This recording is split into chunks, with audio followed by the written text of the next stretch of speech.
भोपाल से प्रस्तुत हैं प्रादेशिक समाचार। मैं समाचारों के साथ बाबूलाल अहिरबार। अब समाचार विस्तार से। तो भारत में मानसून की पहली बारिश के दौरान ही बाढ़ आ गई और 6 लाख लोगों को अपना घर छोड़कर जाना पड़ा। 8 नदियों में पानी खतरे के निशान से ऊपर चल रहा है। भारत मौसम विज्ञान विभाग ने 3 राज्यों में भारी बाढ़ की चेतावनी जारी की है, जबकि 9 राज्यों में मूसलाधार बारिश होगी, जिसके कारण वर्षा की अवधि में सामान्य जनजीवन प्रभावित हो जाएगा। Monsoon alert. इन राज्यों में भारी और मूसलाधार बारिश होने की संभावना। उप हिमालय, पश्चिम बंगाल, सिक्किम में अलग अलग स्थानों पर भारी बारिश होगी। गुजरात क्षेत्र में, उत्तराखंड में, पंजाब में, हरियाणा में और पश्चिम उत्तर प्रदेश में, बिहार में, अरुणाचल प्रदेश, असम, मेघालय, नागालैंड, महाराष्ट्र, गुजरात, दिल्ली का मौसम पूर्वानुमान। अगले 5 से 6 दिन तक दिल्ली के उपनगरों में बारिश और गरज के साथ बौछार पड़ने की संभावना है। मुख्यमंत्री डॉक्टर मोहन यादव ने आज यहां लोक निर्माण विभाग के मोबाइल लोकपथ ऐप का शुभारंभ किया है। इस अवसर पर उन्होंने कहा कि मैं उम्मीद करता हूं कि लोक निर्माण विभाग जिस प्रकार से अच्छे काम और नवाचार कर रहा है, नवीन तकनीकी होते ही इसलिए है कि जितना हम नई तकनीकी के मध्य से इन्वायरमेंट में आएंगे, हमारा उनके संपर्क में उतना ही जनता के कल्याण के लिए नए नए रास्ते खुल जाएंगे। मध्य प्रदेश की विधानसभा में आज कैबिनेट मंत्री विश्वास सारंग पर ताबड़तोड़ हमले चल रहे हैं। ध्यानाकर्षण के दौरान मध्य नर्सिंग कॉलेज मान्यता घोटाले पर चर्चा हो रही है। इस दौरान कांग्रेस पार्टी के विधायकों ने कई बड़े खुलासे किए हैं। कांग्रेस विधायक एवं उपनेता प्रतिपक्ष हेमंत कटारे मध्य प्रदेश शासन व्यवस्था में जिले के कलेक्टरों के पास पहले से ही बहुत सारी पावर थी। आज मुख्यमंत्री डॉक्टर मोहन यादव ने कलेक्टर को 2 नई पावर दे दी है। इनमें सबसे बड़ी पावर है कि फॉरेस्ट डिपार्टमेंट अब ऑलमोस्ट कलेक्टर के कंट्रोल में आ गया है। दूसरी, गोवंश का परिवहन करने वाले वाहनों को राजसात करने का अधिकार मिल गया है। 1 जुलाई से DFO की ACR में कलेक्टर ने की अनिवार्य टिप्पणी। मध्य प्रदेश के सरकारी कॉलेज में परमानेंट प्रोफेसर के अभाव में कक्षाओं का संचालन करने वाले अतिथि विद्वान राजधानी भोपाल में पूर्व मुख्यमंत्री एवं वर्तमान केंद्रीय कृषि मंत्री शिवराज सिंह चौहान से मिले। उन्होंने बताया कि विधानसभा चुनाव के पहले उन्होंने मुख्यमंत्री के रूप में अतिथि विद्वानों के लिए जो घोषणा की थी, उसके आदेश आज दिनांक तक नहीं हुए हैं। शिवराज सिंह चौहान धर्म संकट में हैं। मध्य प्रदेश के पूर्व मुख्यमंत्री शिवराज सिंह चौहान धर्म संकट में हैं। उनकी पॉलिटिकल स्टोर संघर्ष शुरू हो रही है। इतिहास गवाह है, उन्होंने जनता के लिए लंबे समय तक सरकार से संघर्ष किया है। अपने भाषणों में जनता को भगवान कहते हैं। अपनी उम्र से 20 साल छोटे युवाओं को अपने भांजे भांजिया कहते हैं। नेता प्रतिपक्ष के रूप में लोकसभा में राहुल गांधी ने अपने पहले ही भाषण में प्रधानमंत्री नरेंद्र मोदी, भाजपा, RS पर निशाना साधते हुए हिंदुओं पर भी निशाना साध दिया। राहुल गांधी ने कहा कि जो लोग अपने आप को हिंदू कहते हैं, वे 24 घंटे हिंसा, नफरत और असत्य की बात करते हैं। राहुल के बयान पर लोकसभा में हंगामा हुआ। देश में इसकी तीखी प्रतिक्रिया हुई। आज मध्य प्रदेश में भी राहुल गांधी के बयान पर तीखी प्रतिक्रिया सामने आई है।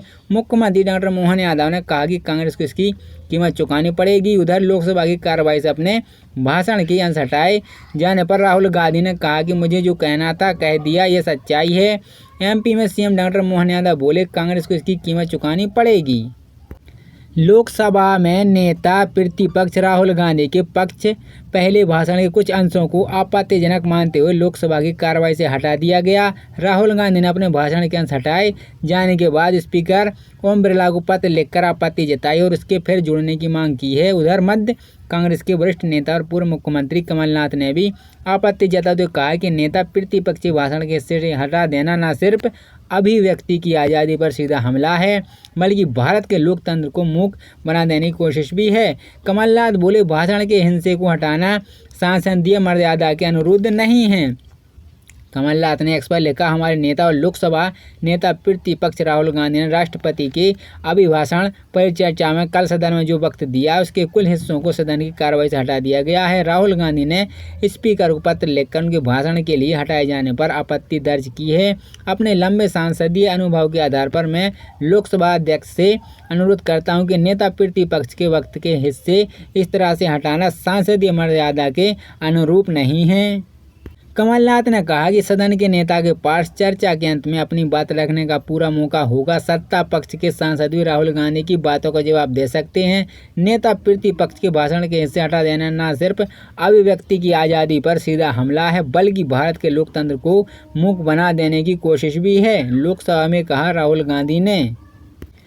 स्कूलों के लिए छात्र बड़ी खबर है। भारी बारिश के चलते उत्तराखंड के बागेश्वर जिले में कक्षा 1 से 12वीं तक के सभी शासकीय, अर्ध शासकीय व निजी विश्वविद्यालय में आंगनबाड़ी केंद्रों में 2 जुलाई मंगलवार को अवकाश घोषित किए गए हैं। वहीं पर अपना राज्य में ही बदलाव, मौसम, उपचुनाव और मानसून ब्रेक के चलते अलग अलग तारीख को अलग अलग स्कूल में अवकाश की घोषणा की गई है। जाने कब से कहां तक बंद रहेंगे स्कूल। हिमाचल प्रदेश के 3 विधानसभा सीट देहरा, हमीरपुर और नालागढ़ पर 10 जुलाई को उपचुनाव होगा। डिपार्टमेंट, बोर्ड, निगम व स्कूल, कॉलेज और फैक्ट्री में छुट्टी रहेगी। पंजाब की जालंधर विधानसभा सीट, बद्रीनाथ विधानसभा क्षेत्र और मंगलौर में विधानसभा क्षेत्र 10 जुलाई को भी छुट्टी घोषित की गई है। गर्मी के चलते कश्मीर घाटी में भी 1 हफ्ते के लिए स्कूल बंद करने का फैसला लिया गया है। शिक्षा विभाग के आदेश के तहत कश्मीर डिवीजन में आने वाले सभी सरकारी और मान्यता प्राप्त निजी स्कूल और 8 जुलाई से 17 जुलाई तक छुट्टियां घोषित की गई हैं। यदि आवश्यक हुई तो छात्रों के लिए ऑनलाइन क्लास की उपलब्ध कराई जाएंगी। जम्मू कश्मीर प्रशासन ने जम्मू संभाग के ग्रीष्मकालीन क्षेत्र में सरकारी और मान्यता प्राप्त निजी स्कूल को 16 जुलाई तक बंद रहे और हिमाचल प्रदेश के समर क्लोजिक स्कूल में 29 जुलाई तक मानसून ब्रेक होगा। जिला कुल्लू में 23 जुलाई से 14 अगस्त तक मानसून ब्रेक रहेगा और विटर क्लोजिक स्कूल में 22 जुलाई से 29 जुलाई तक मानसून की छुट्टी होगी। इस संबंध में स्कूल शिक्षा विभाग ने आदेश जारी कर दिए। तो मध्य प्रदेश में कैबिनेट मीटिंग के निर्णय। मध्य प्रदेश के मुख्यमंत्री डॉक्टर मोहन यादव की अध्यक्षता में मंत्रिपरिषद की बैठक विधानसभा स्थित समिति कक्ष क्रमांक 1 में हुई। मंत्रिपरिषद द्वारा गोवंश को वध के प्रायोजन के लिए गोवंश को ले जाने यात्रियों को अधिहरण उपबंध में परिवर्तन लाने के उद्देश्य से मध्य प्रदेश गोवंश प्रति व्यक्ति प्रति नियम 2004 संशोधन 2010 में प्रस्तावित संशोधन से गोवंश को वध या गोवंश के मांस का प्रायोजन के लिए ले जा रहे वाहनों को राजसात किए जाने के कलेक्टर को अधिकारी देने के प्रावधान संबंधित विधायक को विधानसभा में रखे जाने की स्वीकृति प्रदान करने का निर्णय लिया गया है। वेतन तथा भत्ता संशोधन विधेयक 2024 अनुमोदन। मंत्रिपरिषद द्वारा मध्य प्रदेश के मंत्री वेतन तथा भत्ता संशोधन विधेयक 2024 का अनुमोदन किया गया है।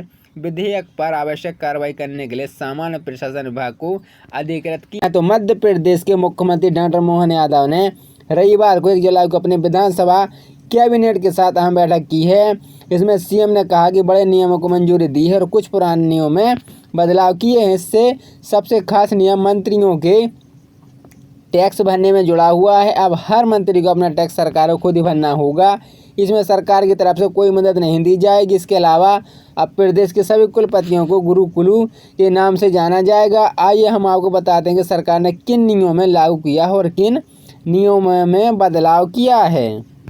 NXCBB1 के रेनोवेशन के लिए 107 करोड़ रुपए पास। डॉक्टर मोहन यादव की अध्यक्षता में विधानसभा में कैबिनेट की बैठक हुई। इसमें सबसे पहले 107 करोड़ रुपए मंत्रालय की NXCBB1 रेनोवेशन के लिए पास किए गए। इसके बाद विधानसभा में पेश होने वाले विधायकों का भी अनुमोदन किया और कई विधायकों को पास किया गया। इन विधेयकों में मंत्री वेतन भत्ता संशोधन विधेयक 2024, मध्य प्रदेश माल एवं सेवा कर द्वितीय संशोधन विधेयक 2024 और मध्य प्रदेश खुले नलकूप इंसानों के गिरने से होने वाले दुर्घटनाओं की रोकथाम विधेयक 2024 शामिल है। गोवंश वध प्रतिवेशन अधिनियम में गोवध के लिए ले जाए रहे वाहनों के अधिग्रहण में किए जा रहे बदलाव के अधिनियम का अनुमोदन किया है। कुलपतियों को दी गई गुरुकुल की उपाधि। डॉक्टर मोहन यादव कैबिनेट में प्रदेश के शिक्षा विभाग को लेकर बड़ा फैसला लिया गया है। कैबिनेट ने उच्च शिक्षा विभाग के प्रस्ताव को मंजूरी देते हुए फैसला लिया है। प्रदेश के सभी यूनिवर्सिटी के कुलपतियों को गुरुकुल कहा जाएगा। इसको औपचारिक रूप से सर्वसहमति के साथ मंजूरी दी गई है। कैबिनेट में हुए अहम फैसले को लेकर कैलाश विजयवर्गीय ने जानकारी दी है। खुद अपना टैक्स भरेंगे मंत्री। पहले मंत्रियों को मिलने वाले वेतन भत्ता सरकार देती थी, लेकिन नए कानून के अनुसार अब मंत्रियों को अपना टैक्स खुद ही भरना होगा। इसमें सरकार की कोई सहायता नहीं करेगी। कैबिनेट में इसके पास दिए गए हैं। विधानसभा अध्यक्ष नेता प्रतिपक्ष ने भी यह घोषणा करते हुए कहा है कि इनकम टैक्स खुद भरने के साथ ही लघु वनोपज जो राशि का सरकार के पास आएगी उसको अपने उपयोग आदिवासी बहुमूल्य क्षेत्रों में किया जाएगा। गो तस्करों के वाहनों को लेकर सख्त कार्रवाई। एमपी में गोवंश को लेकर लगातार खबरें आती रही हैं। इसको लेकर कैबिनेट ने बड़ा फैसला लिया है। कैबिनेट ने यही मंजूरी दी है कि गोवंश के परिवहन में शामिल वाहन अब राजसात किए जाएं और अवैध उत्खनन पर भी गो तस्करी के वाहन राजसात होंगे। इसके अलावा अवैध बर्शिंग को लेकर भी सरकार ने सख्त रुख अपनाया है। अब ट्रेंडिंग करने के बाद उसे बंद कर ट्रेंडिंग करने वालों के जिम्मे माना जाएगा। ऐसा नहीं करने पर सख्त कार्रवाई की जाएगी।